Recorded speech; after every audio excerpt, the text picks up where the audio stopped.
certainly the countries have rejected Security Council resolutions even when they've been binding and have not adhered to them. But I think the Qataris, for example, are quite vulnerable. The Qataris are trying to expand their presence in the world. In many ways, they're hosting a World Cup in 2022. So I think that language is the key language and the brass tacks, if you will. And I think these countries that want to be responsible and be a part of the international community are going to have to live by the language of this Security Council resolution. Let's listen to the President. 7,272nd meeting of the Security Council is called to order.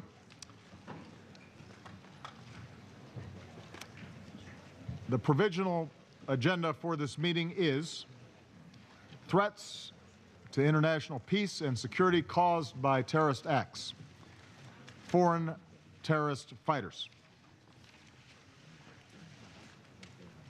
The agenda is adopted.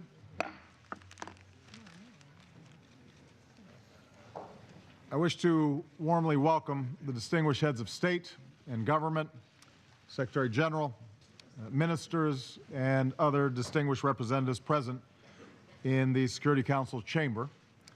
Your presence today underscores the importance of the subject matter under discussion. Before each of you is a list of speakers who've requested to participate in accordance with Rules 37 and 39 of the Council's Provisional Rules of Procedure, as well as previous practice of the Council in this regard. We propose that they be invited to participate in this meeting, and there being no objection, it is so decided. The Security Council will now begin its consideration of the agenda. Members of the Council have document S 2014, the text of the draft resolution, 100 members. The full list of co-sponsors of the resolution will be reflected in the official record of this meeting. I wish to draw attention of the Council members to document S 2014-648, a letter dated September 3rd, 2014 from the Permanent Representative of the United States of America to the UN, addressed to the Secretary General, transmitting a concept paper on the item under consideration. It's my understanding that the Council is ready to proceed to the vote on the draft resolution before it. I shall put the draft resolution to the vote now. Will those in favor of the draft resolution contained in document S 2014-688 please raise their hands? Mr. President.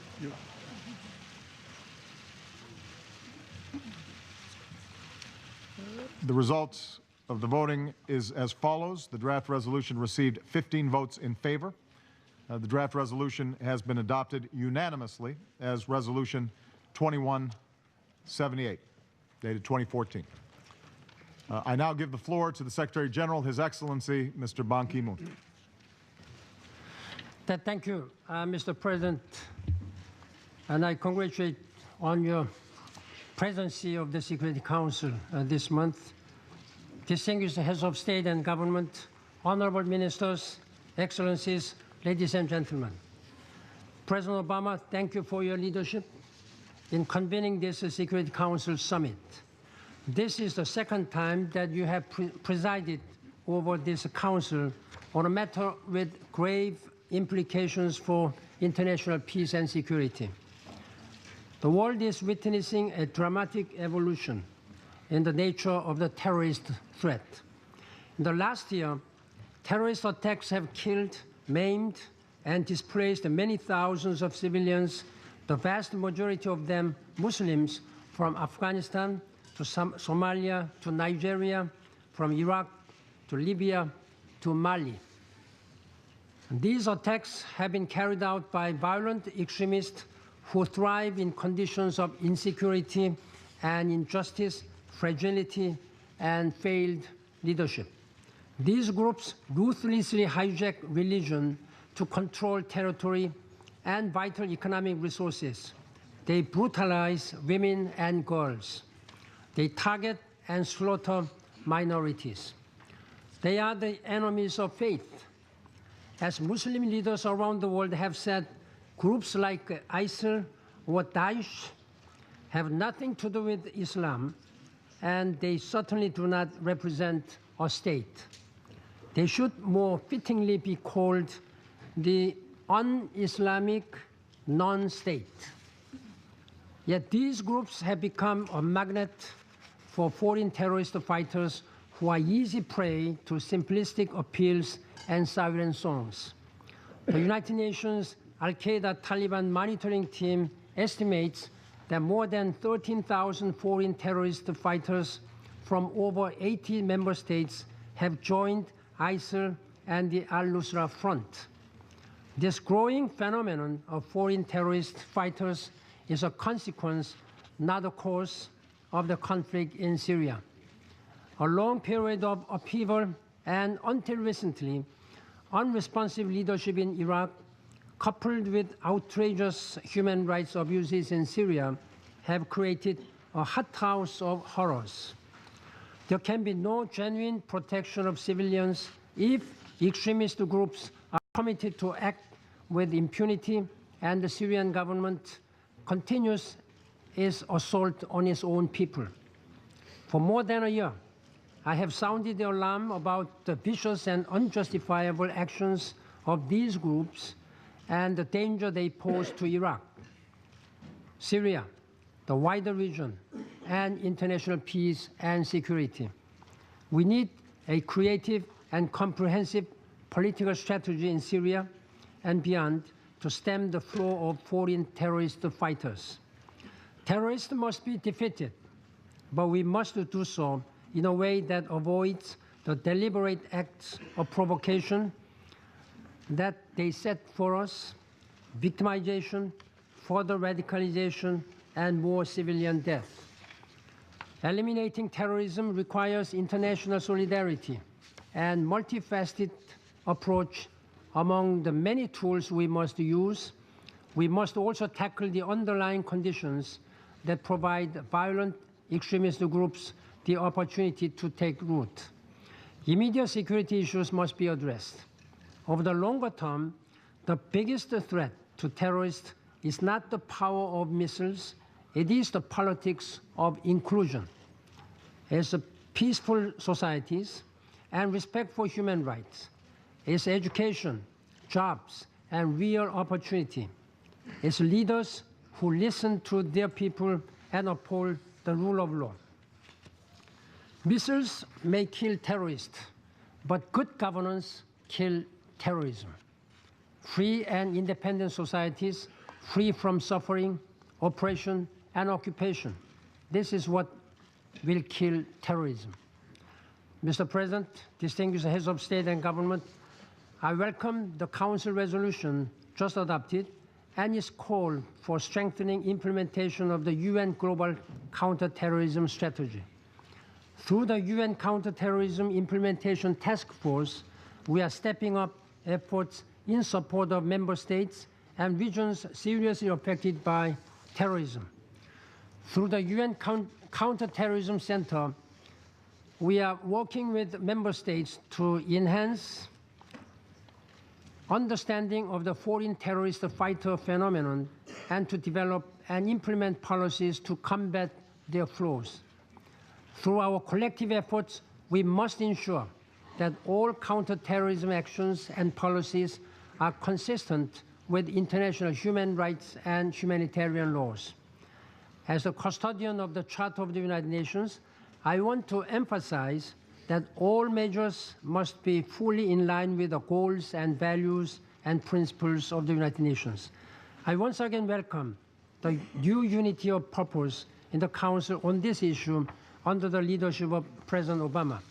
I hope that this spirit will carry over to other pressing issues, particularly finally bringing peace to the people of Syria. Thank you, Mr. President.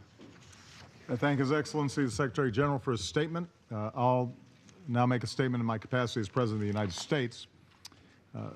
Mr. Secretary General, heads of state and government, distinguished representatives, thank you for being here today. In the nearly 70 years of the United Nations, this is only the 6th time that the Security Council has met at a level like this. We convene such sessions to address the most urgent threats to peace and security. And I called this meeting because we must come together as nations and an international community to confront the real and growing threat of foreign terrorist fighters. As I said earlier today, the tactic of terrorism is not new. So many nations represented here today, including my own, have seen our citizens killed by terrorists who target innocents.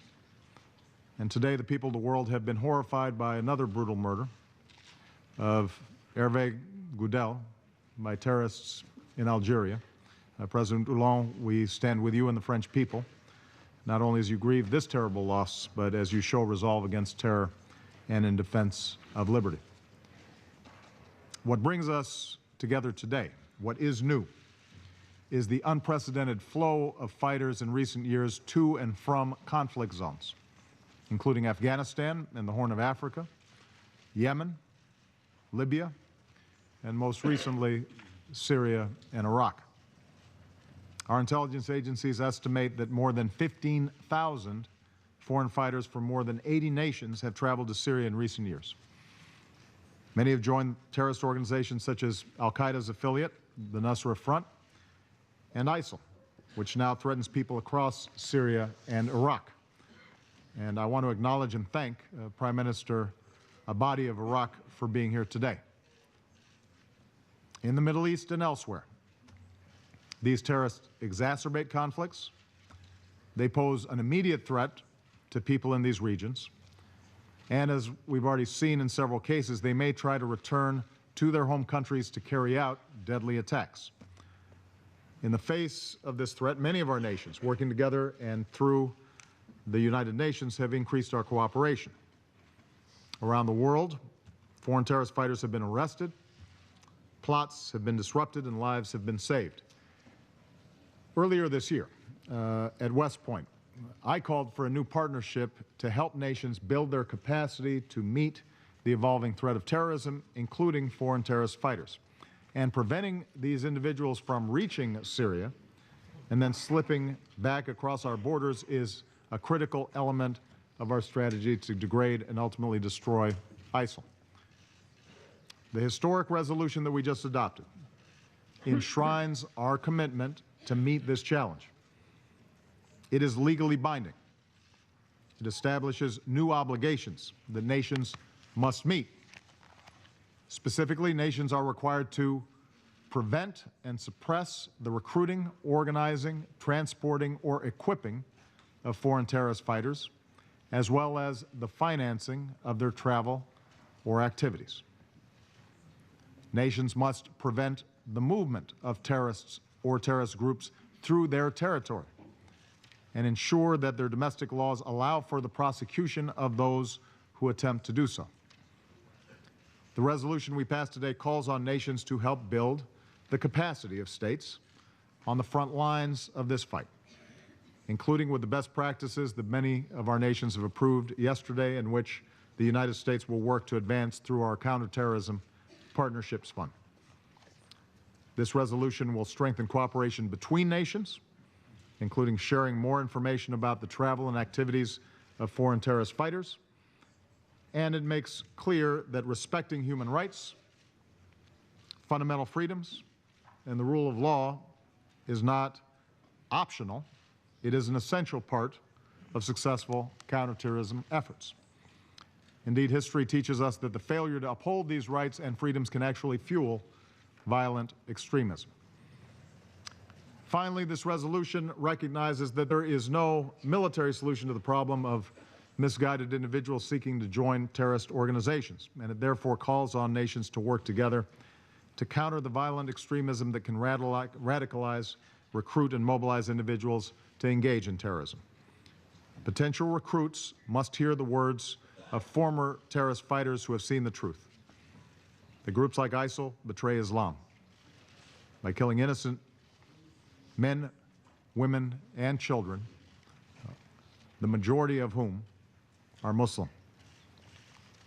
Often it is local communities, families, friends, neighbors, and faith leaders that are best able to identify and help disillusioned individuals before they succumb to extremist ideologies and engage in violence.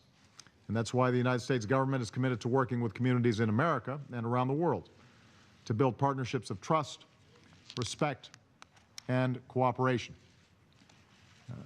Likewise, even as we are unrelenting against terrorists who threaten our people, we must redouble our work to address the conditions, the repression, the lack of opportunity, too often the hopelessness that can make some individuals more susceptible to appeals to extremism and violence. And this includes continuing to pursue a political solution in Syria that allows all Syrians to live in security, dignity, and peace. This is the work that we must do together as nations. These are the partnerships we must forge as an international community. And these are the standards that we now must meet. Yet even as we're guided by the commitments that we make here today, let me close by stating the obvious. Resolutions alone will not be enough. Promises on paper cannot keep us safe. Lofty rhetoric and good intentions will not stop a single terrorist attack. The words spoken here today must be matched and translated into action, into deeds, concrete action within nations and between them, not just in the days ahead, but for years to come. For if there was ever a challenge in our interconnected world that cannot be met by one nation alone, it is this: terrorists crossing borders and threatening to unleash unspeakable violence. These terrorists believe our countries will be unable to stop them.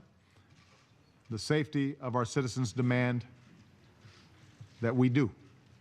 And I'm here today to say that all of you who are committed to this urgent work will find a strong and steady partner in the United States of America. I now would like to resume my function as President of the Council, and I will now give the floor to the other members of the Security Council. I begin by giving the floor to His Excellency, Mr. Goodluck Ebele. President Obama addressing the United Nations Security Council. I'm joined by Jim Sciutto, Christian Amanpour, Jake Tapper. Jim Sciutto, it's easy to be skeptical, as the President said, about promises made on paper here. We've certainly seen a lot that the UN has promised that they have not been able to deliver on. In theory, what does this resolution really mean? This was, at least on paper, a very strong statement. I have a copy of one of the final drafts of it. It has very strong legal language here, requiring nations, not asking them, not urging them, but requiring nations to, one, prevent the movement of terrorists, prevent the movement of fighters from their countries to places like Syria.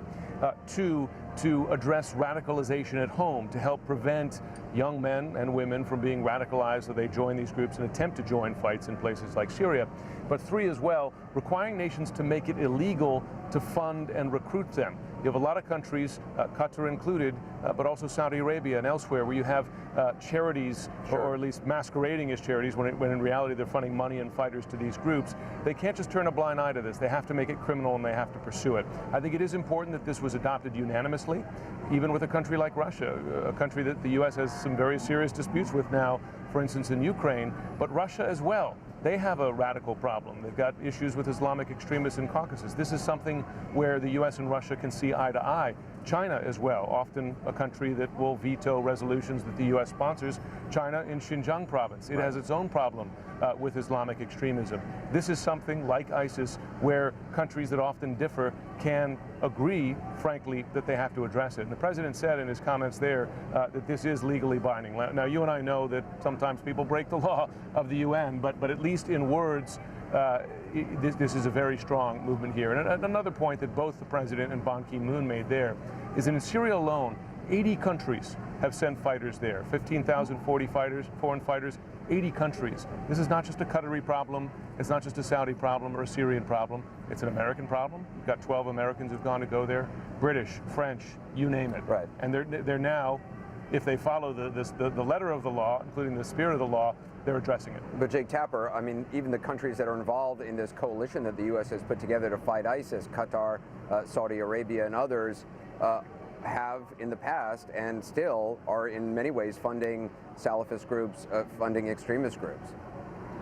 That's right. So the question is, how on earth is this going to be enforced, considering the fact that so many of the madrasas from which a lot of these foreign fighters are first introduced to the concepts, the Salafist concepts, that these actions that are being committed by ISIS are in fact in the name of God, are in fact holy. How on earth is the Obama administration, the UN Security Council, going to ensure that these countries stop the financing of the madrasas, to say nothing of the extremist groups? That's going to be a tall order. Obviously, there's been a lot of talk of this since 9/11, and still that financing continues in madrasas in Pakistan and elsewhere. So that's going to be a big challenge. But you have heard President Obama, as we were discussing before his remarks, Anderson, talk more about the ideology that fuels terrorist groups such as ISIS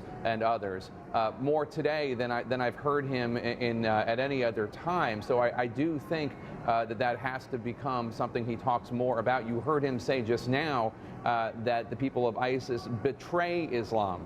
A week ago, he said the Islamic State is not Islamic. ISIS is not an Islamic organization. A lot of discussion and debate about that, because obviously its appeal is that it is the purest form of Islam, which is why President Obama said today that it was Muslim communities in particular required to stand up and rebut that and refute that, Anderson.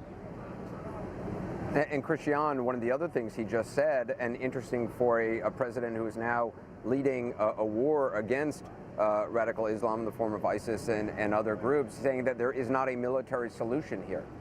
Yeah, and I think that's really important. And to what Jake said, you know, these people pretend to be the purest of Islamics. Well, of course, if you go back to the actual time of the caliphate, that was a much different Islam than you're seeing ISIS. They were much more tolerant even than the Christians at that time. So it's a complete and utter misnomer. To that end, Secretary General Ban Ki-moon today said they are non-Islamic, non-state. And you'll see that even rhetorically, the Arab and Muslim leaders and people have started to say, not in my name. There is a viral YouTube campaign, ordinary Muslims around the world saying they do not speak in my name. Leaders are saying, we're not even going to call them Islamic State, ISIL, ISIS, no matter what. We're going to call them Daesh, and you're going to hear more of leaders saying that. But to the point of funding, I think that's really crucial as well. These foreign fighters, you know, Secretary Kerry said that he's sure that these Arab countries are going to have to do that. But of course, the proof will be in the pudding. I get to speak to the Emir of Qatar tomorrow, and I'll put this to him. But in terms of stopping foreign fighters, you know, the French foreign minister told me this week, and also the British are talking about this, you know, take away their passports, take away their IDs, have the communities start to reach out to us, the government, tell us when there are problems, when their kids go abroad. They know that people in their communities are missing. Report it back to us. He said we have to educate people about the cult, the murderous cult that they are going into when they go there, particularly young girls, he said. And the French foreign minister saying to me, young women who we've seen extraordinarily way different to post 9/11. Right now, young women are going to join ISIS thinking that they're somehow going to find the meaning of life, only to be dragooned into prostitution, sexual slavery, mass rape, all kinds of inhumane and barbaric treatment. So education is also vital. But also, Anderson, as the president said, eventually it demands a political solution and an economic solution. And the difficulty, of course, for countries to identify those who may go off to fight in Syria, in Iraq, and elsewhere in jihadist causes, when you have even many who have left from the United States, their family members who have been interviewed subsequently said, we had no idea my son was even thinking of doing this. We thought they were heading to Turkey to study, only to find that they wind up in Syria or in Iraq. Coming up, the U.S. says an al-Qaeda cell was planning an attack on the U.S. homeland, and now a new report suggests that group suddenly went dark. Details on that next. Plus, we're getting new information about a fourth hostage beheaded by Islamist militants. This is CNN special live coverage ahead.